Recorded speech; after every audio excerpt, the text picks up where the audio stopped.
That soft white cube in your curry looks like cheese.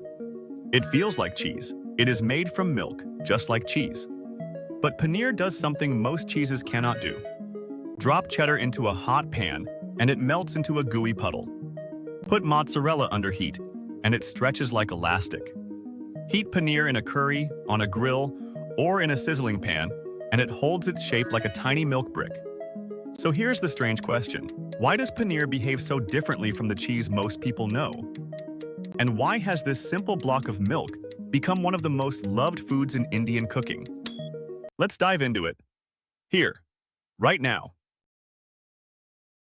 Paneer is often called Indian cottage cheese, but that description is only partly true. It helps people understand the idea, but paneer has its own personality. It is fresh, soft, mild, and usually unsalted. It is not aged. It does not need months of waiting. It does not come with a sharp smell or a complicated rind. Paneer is one of the simplest forms of cheese you can make. You start with milk, you heat it.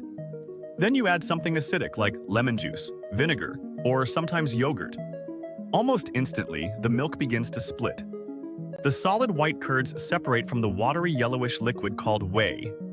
Those curds are collected, pressed together, and turned into a firm block. That is paneer. No long aging process, no special culture, no rennet in the traditional method. Just milk, heat, acid, and pressure. But this simple process is exactly what makes paneer unusual. Most familiar cheeses like cheddar, Gouda, Parmesan, or mozzarella are made with rennet and bacterial cultures. Rennet helps milk proteins form a gel-like structure, and cultures slowly change the flavor, texture, acidity, and aroma. This is why aged cheeses can become sharp, nutty, funky, stretchy, crumbly, or complex. Paneer takes a very different path. Instead of using rennet to form the curd, paneer uses acid. That small change completely changes the final food. When acid is added to hot milk, the milk proteins, especially casein, clump together quickly. They form curds that are firmer and more heat-stable. That is the secret behind paneer's superpower. It does not melt the way typical Western cheeses melt, and that makes paneer perfect for cooking. Imagine trying to make a curry with mozzarella cubes. By the time the sauce is hot, the cheese would stretch, melt, and disappear into the gravy. Now imagine paneer in the same curry. It absorbs flavor on the outside, stays soft inside, and keeps its cube shape. You can bite into it. You can grill it. You can fry it. You can skewer it. You can toss it into spicy sauces without losing it. That is why dishes like palak paneer, paneer tikka, matar paneer, paneer butter masala, and kadai paneer work so well. Paneer is not just an ingredient, it is a structure. It gives a dish something to hold, something to chew, and something that can carry flavor without falling apart. And this is where paneer becomes especially interesting for people outside South Asia. In many Western kitchens, cheese is often used for richness, saltiness, melting, or topping. It goes on pizza, in sandwiches, over pasta, inside burgers, or across baked dishes.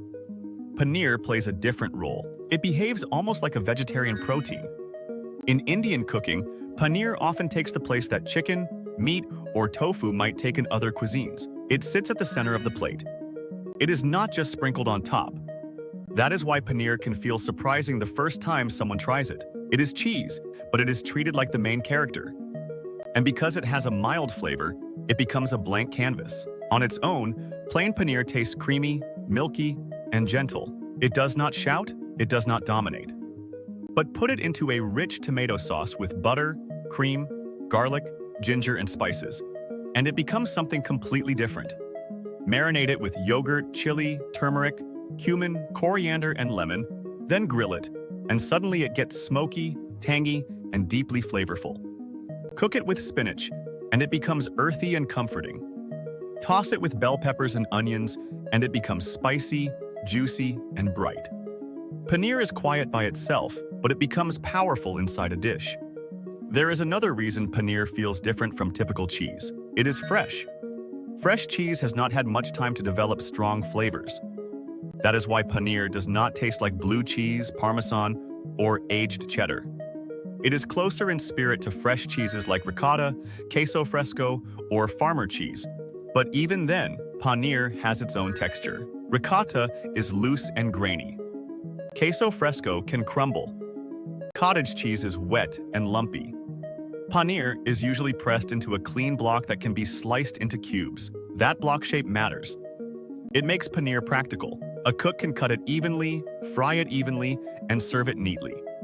It looks beautiful in colorful curries because the white cubes stand out against green spinach, red tomato gravy, yellow turmeric sauce, or orange butter masala. Paneer is also connected to a very practical food tradition. In many parts of India, vegetarian meals are deeply important for cultural, religious, and everyday reasons. Paneer became a rich, satisfying dairy-based ingredient that could make a vegetarian dish feel special, festive, and filling. It brings protein and fat. It brings comfort. It brings a sense of celebration. For many families, paneer is not everyday boring food. It is the thing you order at restaurants, cook for guests, make during festivals, or choose when you want something special without using meat.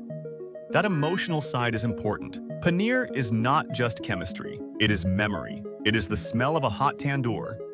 It is a restaurant table with naan and curry. It is a wedding buffet favorite. It is the vegetarian dish that even non-vegetarians often reach for. And yet, it comes from one of the simplest cooking tricks in the world. Milk splits when acid is added. That sounds like a mistake. But humans turned that mistake into food. This is one of the most fascinating things about cooking. Some of our favorite foods come from controlled transformation. Milk spoils, but controlled fermentation gives us yogurt. Grapes rot, but controlled fermentation gives wine. Flour and water sit around, but controlled fermentation gives bread. Milk curdles, but controlled curdling gives paneer. The difference between waste and wonder is control. Paneer is controlled curdling. And because it is made so simply, it can even be made at home with basic kitchen tools. It almost feels too simple for something that appears in so many iconic dishes. But simple does not mean ordinary. Paneer is simple, but it is not basic. Its texture is different. Its cooking behavior is different. Its cultural role is different. Its flavor strategy is different. It is not trying to be cheddar. It is not trying to be mozzarella. It is not trying to stretch, melt, or smell intense. Paneer wins by doing the opposite. It stays calm in heat. It holds its shape. It soaks up flavor. It turns milk into something you can grill, fry, cube, and build a meal around. And that is why calling paneer just cheese misses the point. Paneer is cheese, but not the kind of cheese many people expect. It is a fresh, acid-set, heat-friendly, flavor-absorbing milk block that became one of the most beloved ingredients in Indian food. The next time you see paneer floating in a bright curry, remember this. You are not looking at a cheese that failed to melt. You are looking at a cheese that was designed to survive the heat. And maybe that is why paneer feels so special. It is soft but strong, simple but clever, mild but unforgettable. You know what? Paneer is not your typical cheese. It is milk, transformed into something that can stand its ground.